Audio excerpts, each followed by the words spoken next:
because that was in response to a prior question, text 27-28, where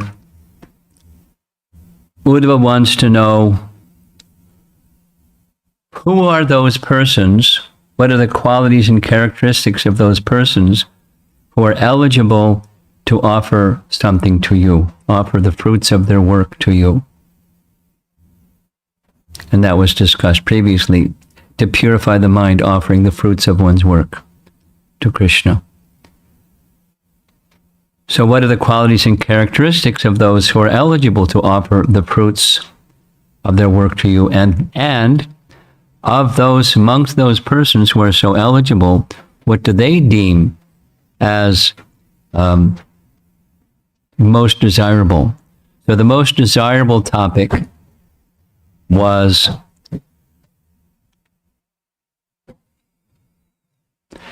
they have reached a stage, in the pure state, they reached a stage where they're no longer obliged for the purification that comes from offering the fruits of work to Krishna, and their minds are simply fixed on him. So now text 33 is continuing from 32, where Krishna says, it's a transition between sadhana bhakti and spontaneous devotional service. Very similar to something we find in Bhagavad Gita.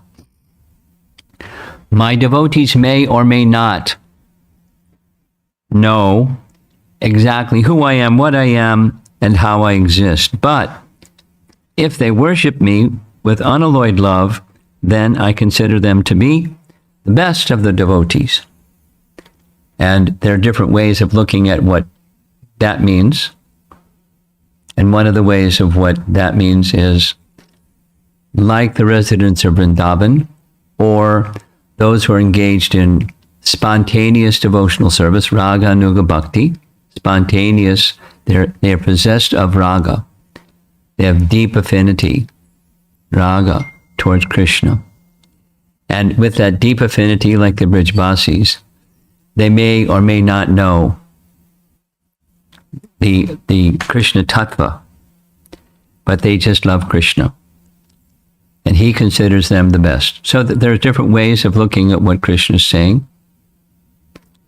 Another way of looking at what Krishna is saying, we've read a bunch of commentary, but going back to chapter 6 of Bhagavad Gita, there's a verse in the early part of chapter 6 that says, in Ashtanga Yoga, in the beginning, work is said to be the means, and in the end, cessation of work is said to be the means, or karma sannyas, where one goes to the mountains and doesn't have an occupation, one doesn't have psychophysical nature needs, one is very peaceful and contented in the Ashtanga Yoga system to just meditate, fix the mind on Krishna. And until one has that capacity, work is said to be the means, that is, offering the fruits of one's work. So Karma Yoga connects with, or Nishkam Karma Yoga connects with Ashtanga Yoga very nicely. In the preliminary stage, in the mature stage, one doesn't need Nishkam Karma Yoga. One can go to the mountains and do that other process. So that's chapter 6 with Ashtanga Yoga, and you move that same principle into the Bhakti realm. And there's the sadhakas, that's us, where our minds are not pure yet, where our minds are not always fixed on Krishna yet. And so, going back to the early section of this chapter 12, Krishna is explaining, summarizing in simple language, what to do when the mind's not purified like that. 2 things: offer the fruits of your work to Krishna. Second thing, hear about Krishna. Both have the effect of purifying the mind. We know that from Canto 1, Chapter 2, Bhagavatam. Nashtaprayeshu abhadreshu nityam bhagavata sevaya bhagavati uttama shloke bhaktir bhavati nashtaki. True bhakti, Shuddha bhakti, arises from Bhagavata Seva, serving the person in the book Bhagavat, which means the topics of Krishna, purifies. And the abhadras, or unwanted things, are cleansed. So that's similar to what's being said here. So now I'm going to go to the commentary, and this is like the fourth day of reading commentary on this, and because it's an important understanding of the stages of bhakti as given in the Bhagavatam by Krishna to Uddhava, and our acharyas are very expert at churning the topic. So I'm going to continue from Bhakti Sandarbha, and it's halfway through this particular Anucheda, and I don't have the number of the Anucheda in front of me. So the connection from the previous paragraph: spiritual potency is present in the Lord's holy name qualities and all else that is in relation to Him. It is not present in the rules of ordinary religion, dharma. This is describing 1866 Bhagavad Gita. In many places, the scriptures affirm that one attains the result of devotional service without reference to impersonal speculation or any other method. Bhakti stands alone, is not dependent upon jnana or karma. The rules of the scriptures do not have the power to act by themselves without reference of a person.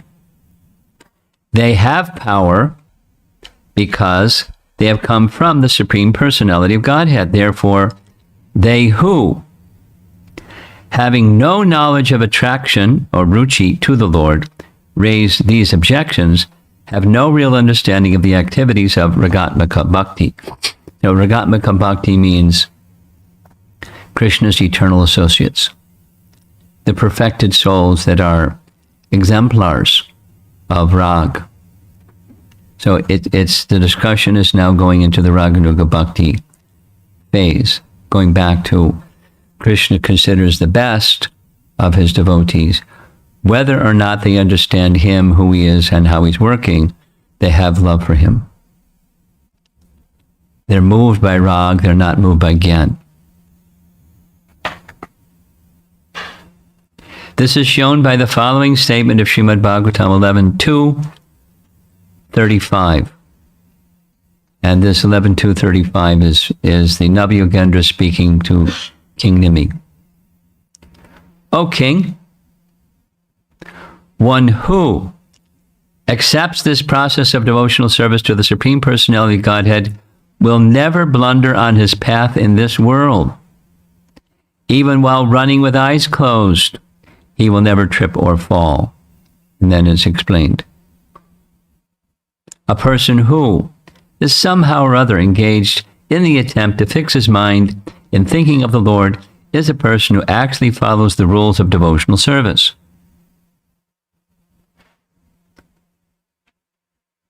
A person who does not have attraction for the Lord and does not yearn to always engage in devotional service does not actually follow the rules of devotional service. So even in the preliminary stage, acceptance of the goal being this attraction for Krishna must be in place. This is the followers of Lord Chaitanya or Rupa Goswami's teachings, or here this is Jiva Goswami describing Bhakti Sandarbha. Bhakti must, following vidhis, rules and regulations, etc., must have a seed. Otherwise it's not bhakti. You do vidhis, but without that seed, it's not bhakti. It's something.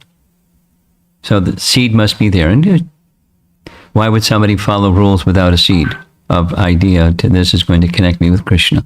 But that's the essence of devotional service. Such a person may perish from the attack of impersonalism or from other calamities. The rules of devotional service are not established for their own sake. They are meant to make one attracted to the Lord, to make the mind fall in love, Ragatmika, with the charming Supreme Personality of Godhead. Often quoted verse, there's different, in Padma Purana, the Sarva Vidhi Nisedashur Etoyor Eva Kinkara. Prabhupada's version is Yena Tena Pakarnena Manak Krishna Naveshayat. It's from the seventh canto of Bhagavatam.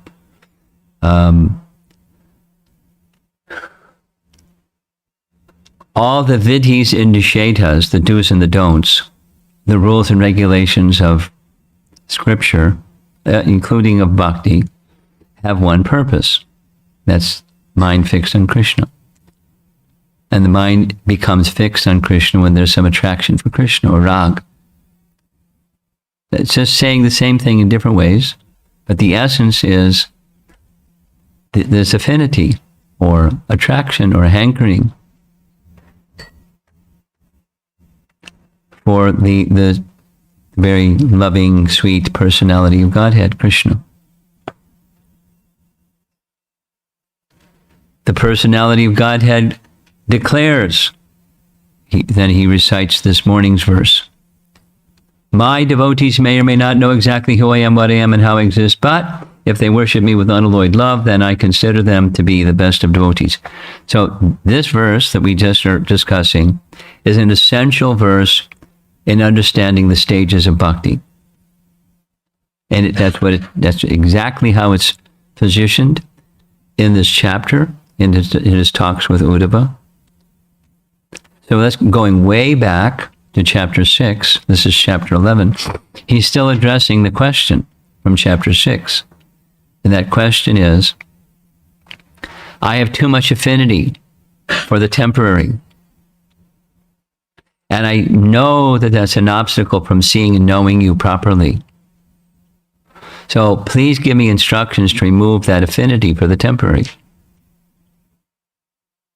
I mean, any valid, substantial spiritual teaching has the same understanding, expressed in different ways. But letting go of materialism, which means affinity for enjoying the temporary, and letting go of that, grabbing hold of the spiritual dimension, the higher reality of existence, leaving material, entering into the spiritual realm of consciousness. There's always going to be knowledge and detachment factor.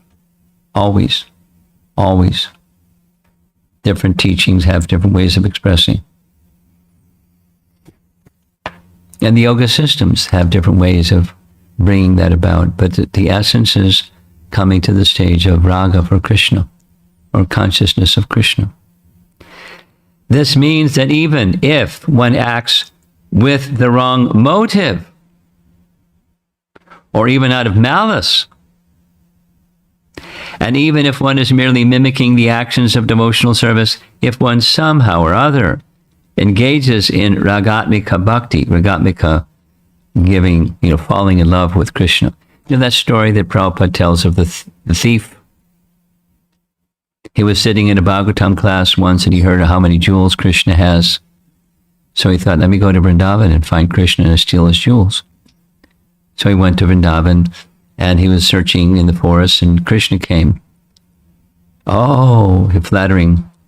Oh, let me give you some sweetmeats and maybe you'll be very kind and give me some jewels. Krishna said, no, my mother would never approve of this. So he saw Krishna even though his motive wasn't pure, but it was very fixed on his ill motive, seeing Krishna getting his jewels to steal. If somehow or other one engages in Ragatmika Bhakti, now this is usually the term Ragatmika Bhakti is used not to followers of the perfected souls, but for perfected souls. That's the usual use of the term. Rupa Goswami's use of the term. Here it has a shade of difference. He will attain the result obtained by engaging in Ragatmika Bhakti. This is described in the scriptures. Next, simply by mimicking the activities of the Lord's nurse or mother, Putana attained the perfection of Ragatmika Bhakti, or love for Krishna. This is described in the following words of Srimad Bhagavatam 10:14-35. This is Brahma's prayers. When he says, my mind become bewildered just trying to think of what reward other than you could be found anywhere. You are the embodiment of all benedictions, which you bestow upon these residents of the cowherd community of Vrindavan, because his prayers are in Vrindavan and you've seen what it's like there. You have already arranged to give yourself to Putana and her family members in exchange for her disguising herself as a devotee. So what is left for you to give to these devotees of Vrindavan, whose homes, wealth, friends, dear relatives, bodies, children, and very lives and hearts are dedicated only to you? You gave yourself to Putana. What are you going to give to all these other Brajbasis? Commentary. If this was true for Putana, then what may be said of the devotees who are attracted, ruchi, to the Lord and always sincerely engaged in the activities of devotional service?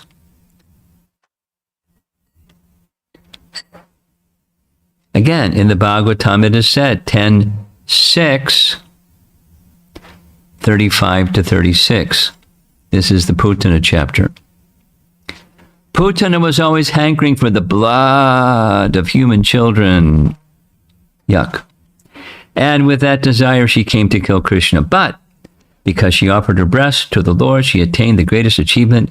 What then is to be said of those who had natural devotion and affection for Krishna as mothers, and who offered him their breasts to suck, or offered something very dear as a mother offers something to a child?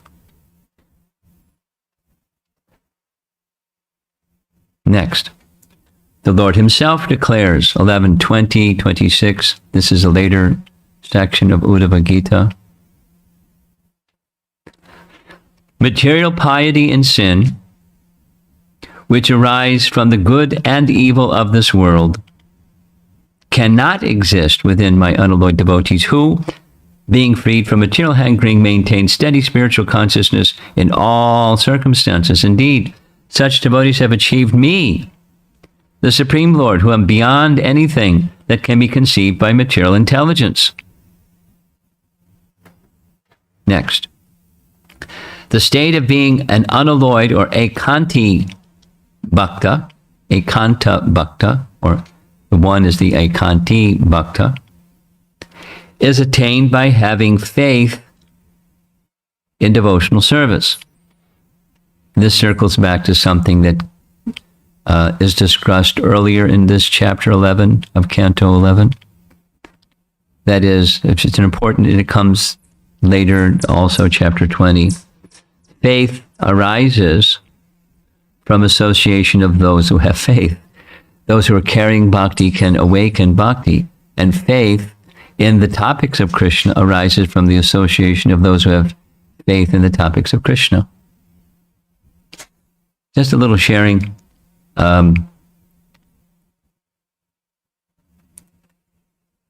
During the Labor Day weekend, I was in Houston. There was a virtual japa retreat, and some of the devotees got really fired up and chanted a lot of rounds. Some of them were up at 2 o'clock. One of them was up at 12:30. And, they weren't like in competition, but they were like diving, plunging. So just yesterday, Radhastami, all during the day, Shyamasundar, the previous temple president, now retired, he had the goal of chanting 3 times 64 rounds that day, yesterday. No, not 64, 3 times 64. And he did it. And he was sending me messages, I'm now at this number and now at this number. It was counting, but he was also saying, I'm experiencing such happiness. It wasn't material. He has come to the stage in his devotional practice where there's actually a taste. Because you can't do that just, in a competitive or trying to achieve a goal, material kind of consciousness.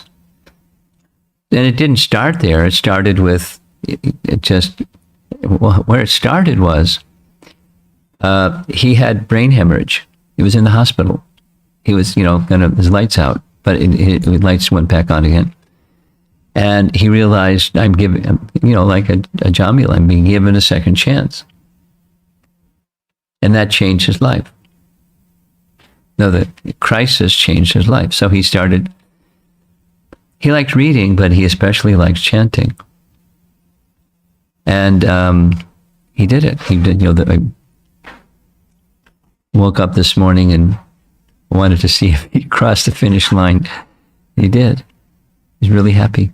So a taste comes from faith in the process of bhakti. Faith in the name. I'm sure he has some nice realizations to share with, and his congregation is, because of association with him, they're also lifted. We mentioned this already, you here have some japa class. You can't anyway, his japa class starts at 3 a.m. And working people, some number, I don't know the number, they're there 3 o'clock every morning. And some join a little bit later and some join for 15 minutes. But some people are there for the whole thing. And it's so that the association of one who has a taste for the holy name is lifting those that don't yet have a taste for the holy name through association. Is a catalyst or an instrument of Krishna. So,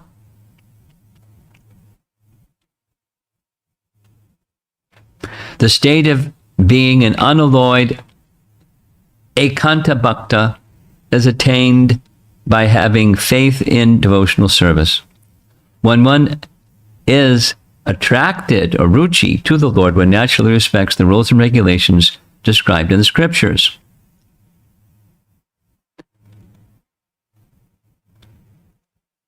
Remember, verse 32 said, this pure devotee doesn't have to follow. They don't have to follow, but they follow. They don't have to follow. They don't need the purification if they're already pure and their mind is fixed, but they follow. Attraction to the Lord is very rare. If a person has no respect for the rules and regulations of the scriptures and thinks himself an unalloyed devotee, he is merely a proud hypocrite. This is confirmed by the following words of Brahma Yamala. Quote, devotional service to the Lord that ignores the authorized Vedic literatures like the Upanishads, Puranas, Pancharatra, etc. is simply a necessary disturbance in society. We know this verse. It's an often quoted verse. Shruti, Smriti, Puranadi, Pancharatrika vidhim vina, ahai kuntiki harer bhaktir, utpat tayyai vikalpat, utpat. Just a disturbance. Therefore, the criticism that they do not honor the rules of Scripture cannot be thrown at they who are generally attracted, ruchi, to the Lord. This is also seen in the Srimad Bhagavatam 10.6, 35 to 36, already quoted. That's the Putana achieved the greatest attainment, even though she had bad motives.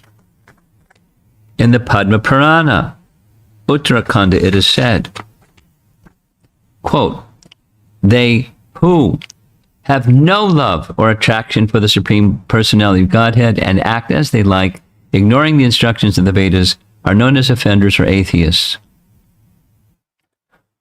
One who deliberately dishonors the instructions of scriptures is to be criticized, but one who is merely ignorant of those instructions is not to be criticized. This is seen in the following words of Srimad Bhagavatam 11.235. Same reference. Even while running with eyes closed, they will never trip and fall. In Gautamiya Tantra, it is said, quote, for they who are always fallen in love with the lotus feet of Lord Krishna, there is no japa, no deity worship, no meditation, and no rules. It doesn't mean they don't do them. The prior discussion was like Ekadasi. So people that Nanda Maharaj was observing Ekadasi. And Ambarish was observing Ekadasi. And perfected souls, they don't have to observe, but they observe. And they observe for different reasons, to set example. They observe because they don't feel themselves elevated, or there are different reasons, but they follow. But supposing something happens and the abnormal occurs, there's no fault. They're not to be criticized or faulted or something. That's, it's describing the Raganuga stage, where the vidis are no longer compelling, although they're followed. Next, when attraction or ruchi is not yet manifested, even in the best Raganuga Bhakti, is considered to be mixed with Vaidhi Bhakti. So this is making a distinction, because how do you know, like that question came last night, how do you know when you're there? Question. When you no longer have, attraction for being an enjoyer. When you no longer have bad karma, good karma reactions coming, and things that are happening in your life are from some other cause. How do you know? That was the way the question was asked, kind of. And so, how do you know when this stage has been reached? I'll read it again. Moving from Vaidhi Bhakti to Raganuga Bhakti. When attraction is not yet manifested, even the best Raganuga Bhakti is considered to be mixed with Vaidhi Bhakti. So the essence is ruchi, where the mind just goes to Krishna. Like all day long, Shamsundar's text messages about he's really enjoying chanting all day long. Not easy to do that. Even a devotee who has attraction for the Lord may, in order to benefit the people of the world, engage in Raganuga Bhakti mixed with Vaidhi Bhakti. Therefore, in some situations, it is appropriate to practice Raganuga Bhakti mixed with Vaidhi Bhakti. Next. Some devotees chant the 18-syllable mantra and meditate on Lord Krishna, surrounded by all his associates, attracted by the music of his flute at the time for milking the cows. Now, this is a meditation that some persons in the Raganuga Bhakti stage do. They're chanting their mantra, and while chanting the mantra, their mind is some contemplation. They're not distracted from the mantra, but the picture in their mind is Krishna with the cows at the time of milking.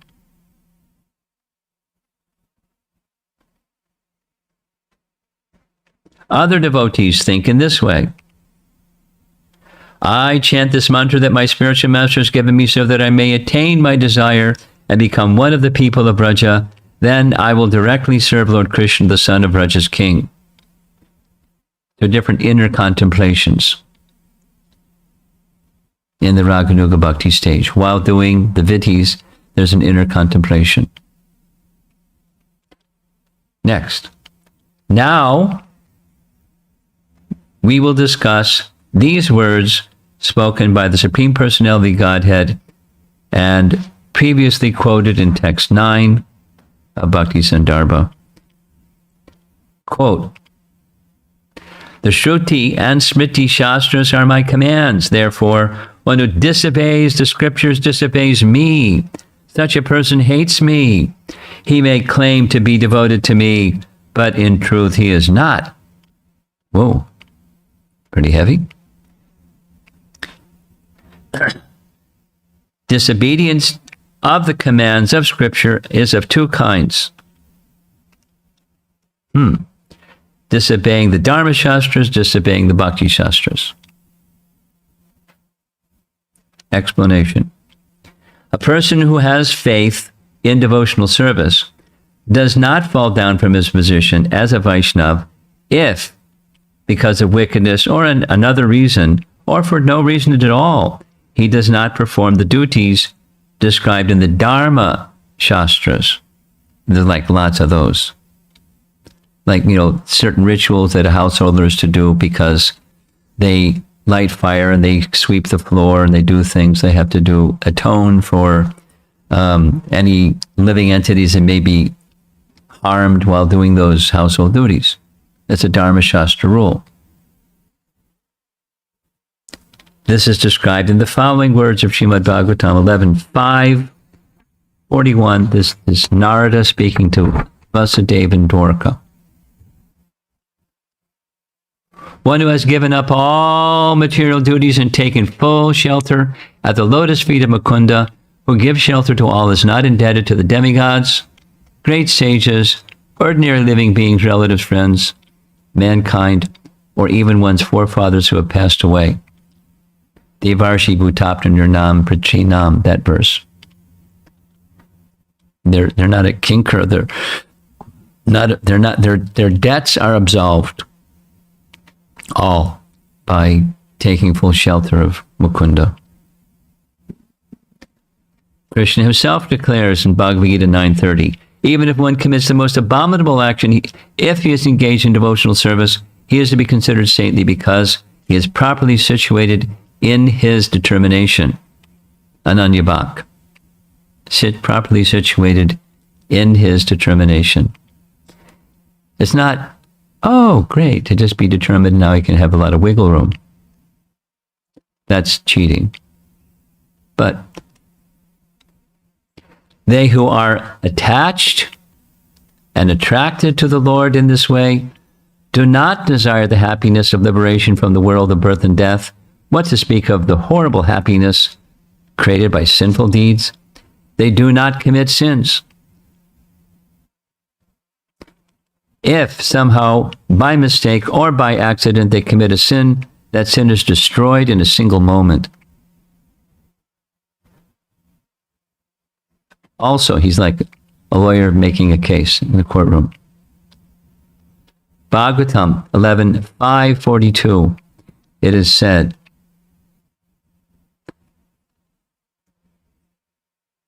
yeah, it's the same idea. The duties and prohibitions, the vidhis and nishedas, the do's and the don'ts, described in the Vaishnav Shastras, have the pleasure of Lord Vishnu as their only goal. Thus, a person who is attracted, ruchi, to the Lord, and who loves, raga, the Lord, will perform certain activities and refrain from other activities. This is because such a person has the pleasure of the Lord as the only goal of his life. Clear. A person following the path of Raganuga Bhakti does not consider what should be done and what should not be done from the point of view of ordinary considerations. He accepts only activities that are favorable for devotional service. Thus, a devotee who is attracted, ruchi, to the Lord and who follows the path of Raganuga Bhakti will follow the scripture's description of how to engage in devotional service. However, even the residents of Gokula, the Raganuga Bhaktas, who were personal associates of the Lord, performed Vaishnava duties and even ordinary worldly duties to bring auspiciousness to Krishna and protect him from troubles and obstacles.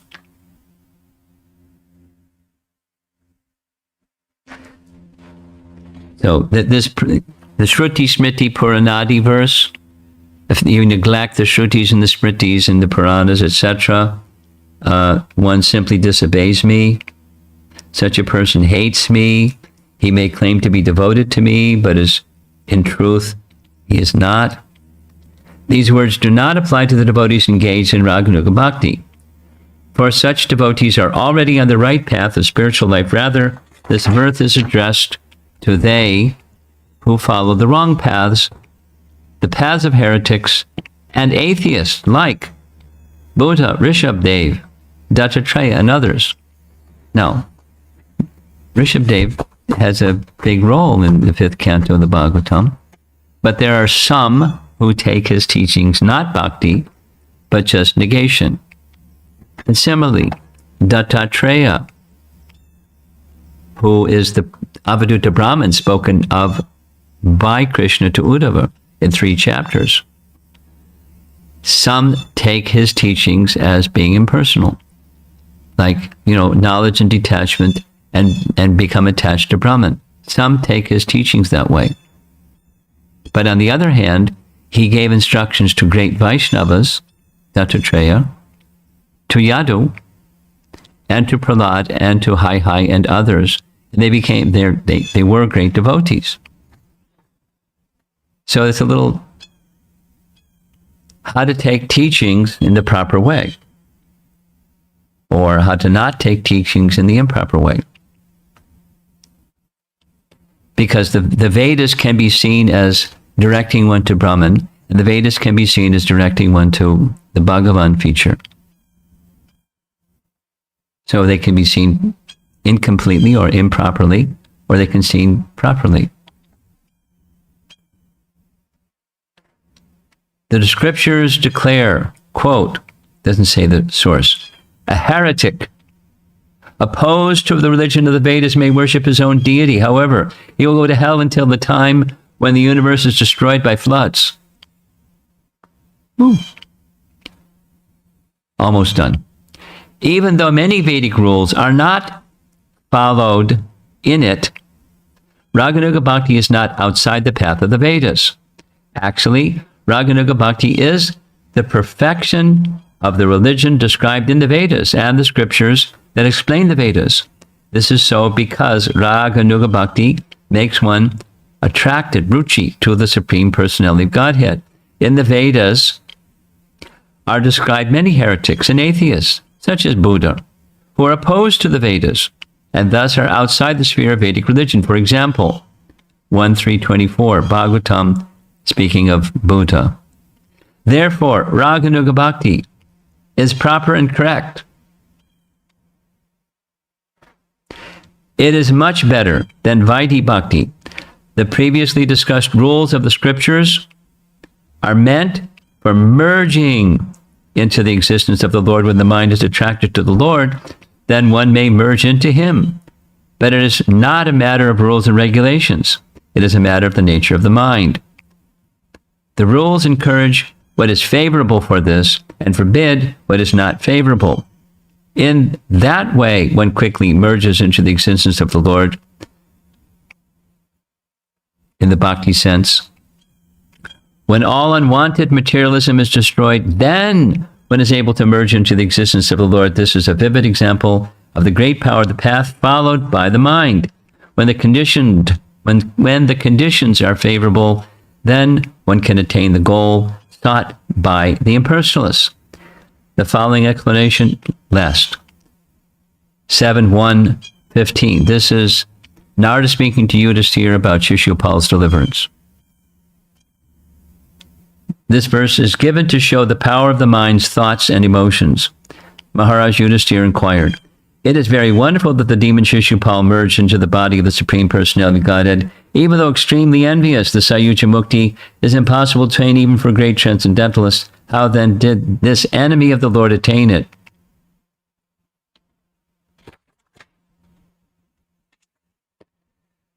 So negation, because the previous, 4.5 chapters, were about negation of the material, but the negation of the material is incomplete without absorption in the spiritual.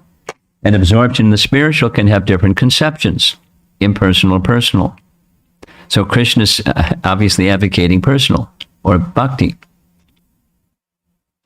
And then there's the stage of bhakti where those rules that detach one from the temporary are needed, and there are stages when those are no longer needed.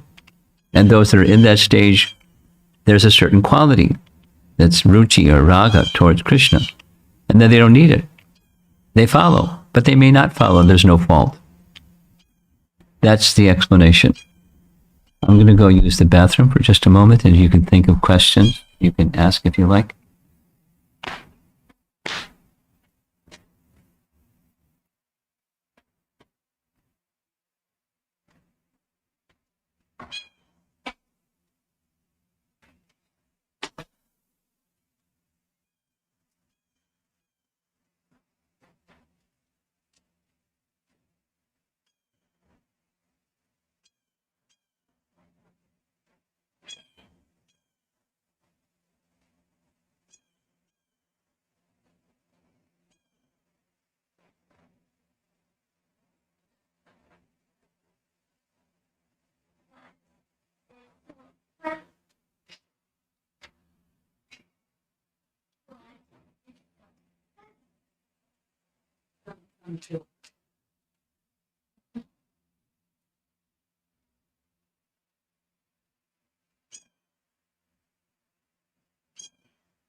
Okay. Discussion? Radha. Do we have a more microphone for her?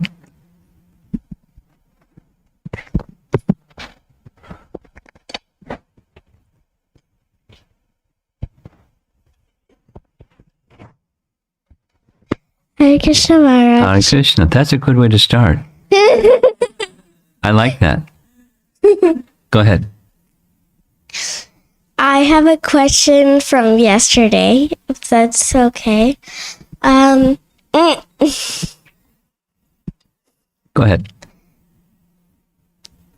So you said that Radha manifested into all the gopis and associates of Krishna and Lord Rama, and like Sita Devi is also a manifestation of Yes. Radha, and so is Lakshmi. The consorts of the Lord are Yes. manifestations Yeah. of Radha. Yes. And also all the gopis. And also the gopis.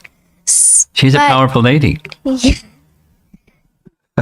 But I think a few classes ago you said that some of the gopis were sadhana siddhas and nitya siddhas, Good point. but Radharani is a nitya siddha. So how can she just make Good another? point. Good point.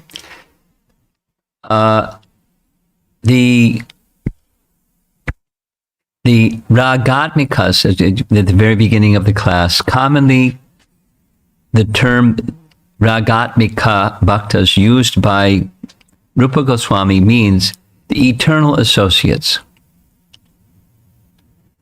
And there are some that are not eternal associates, like the ones you just mentioned. And they're trained by their apprentices of the eternal associates. So similarly, any one of us, those so many souls in this material world can become perfected by the process of bhakti, and then, by good fortune, take birth somewhere where Krishna is performing his pastimes in the families of Vrindavan, and be trained by the Nityasiddha, or the Ragatmika Bhaktas, the eternal associates. So there is a second category. Nice catch. But principally, the eternal associates, there are expansions. And for them to come, for those others that become, they're getting the Shakti, the Ladini Shakti of Radha, and that way, you know what the word Vibhuti means?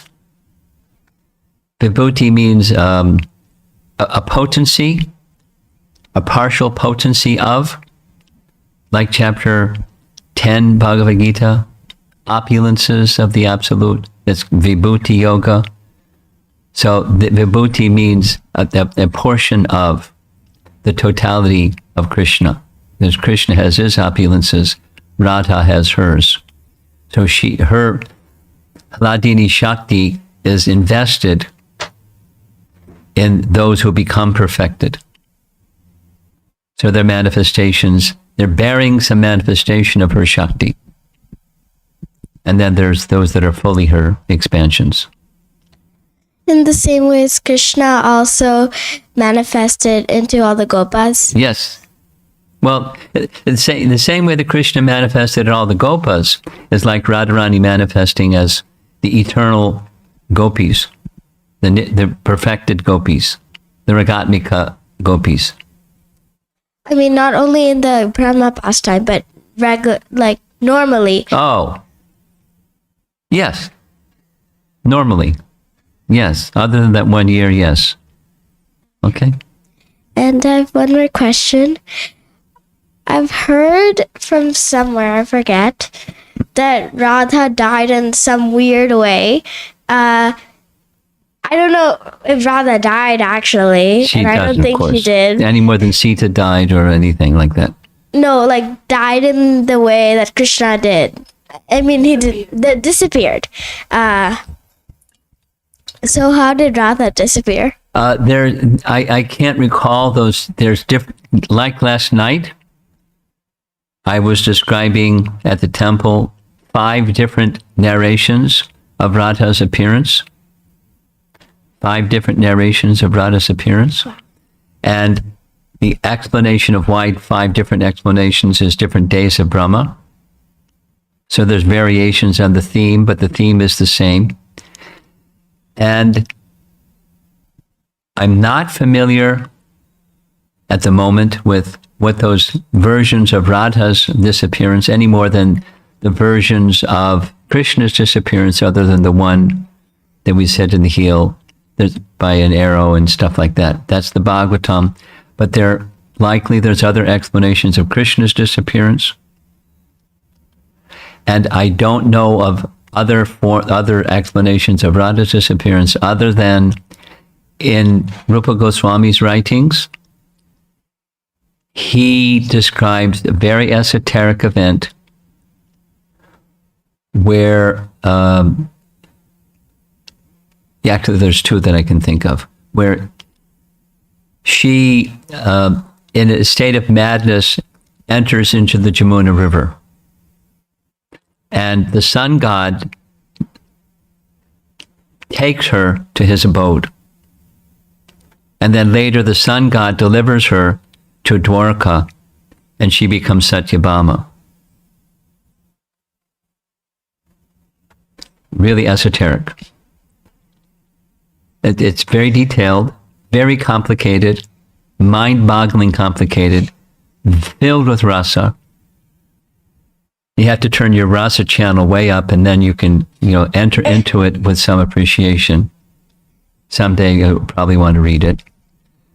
And the second is what's described in Padma Purana. The detail is not given in the Bhagavatam, but our acharyas refer to Krishna's going back to Dwarka back to Vrindavan after killing Dantavakra. He enters for 2 months, and during those 2 months, one of the things he does is he arranges for the Prakat Leela to enter into the Aprakat stage. Aprakat means not manifest.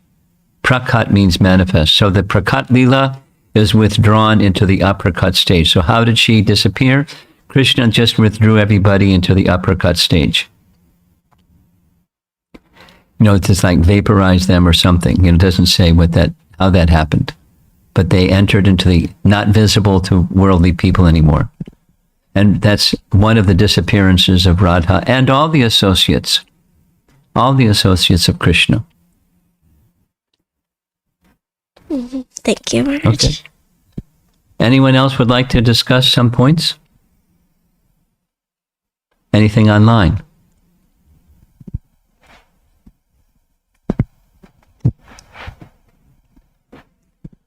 Maharaj, when Srila Prabhupada uses spontaneous devotional service, most of the time it refers to Raganuga Bhakti, not Ragatmika Bhakti. Is that correct? That's correct.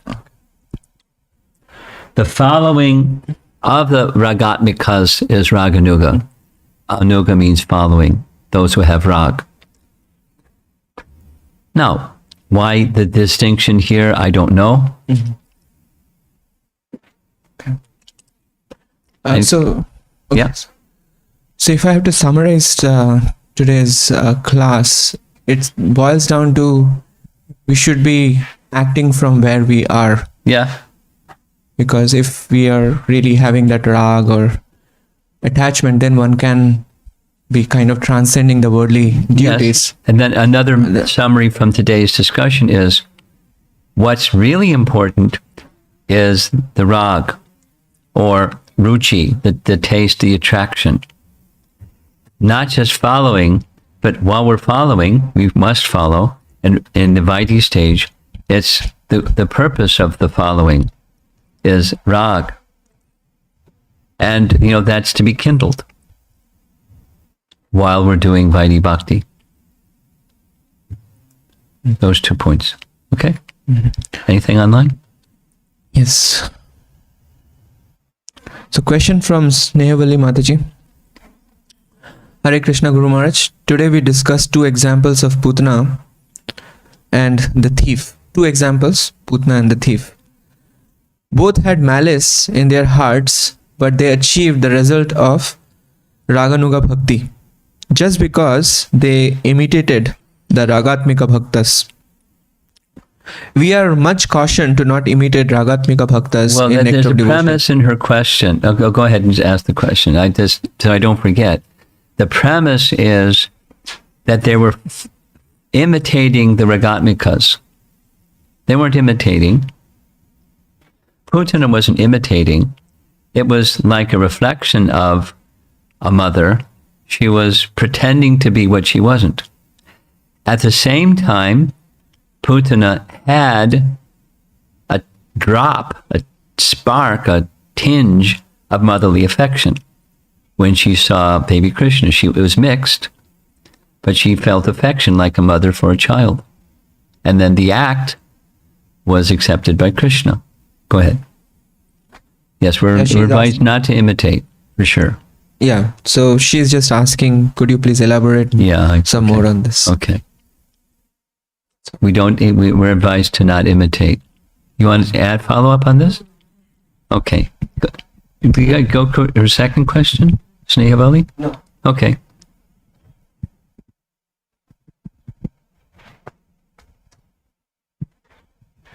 Guru Maharaj, you were talking about Shyam Sundar Prabhu chanting 64 into 3 times rounds.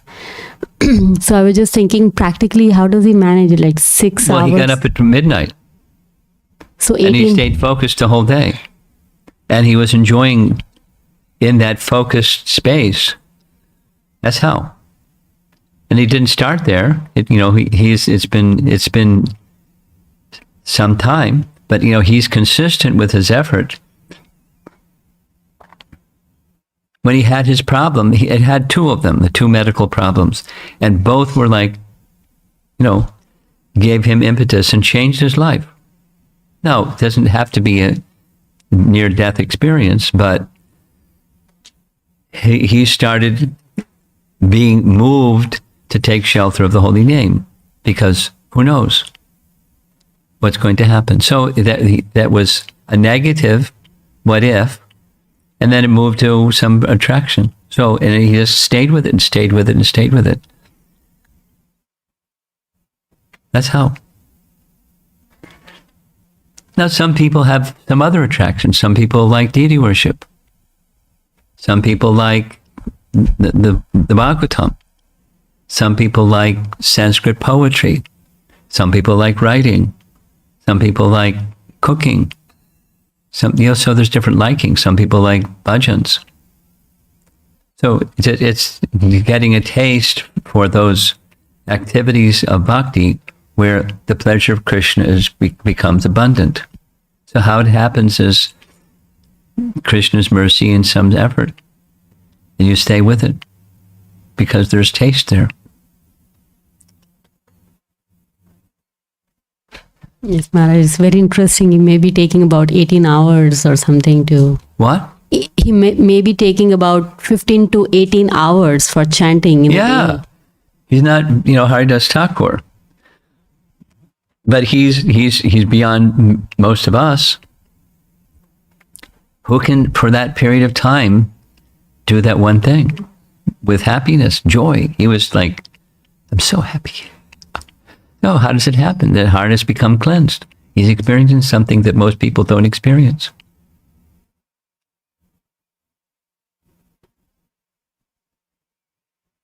But it's available for us as well.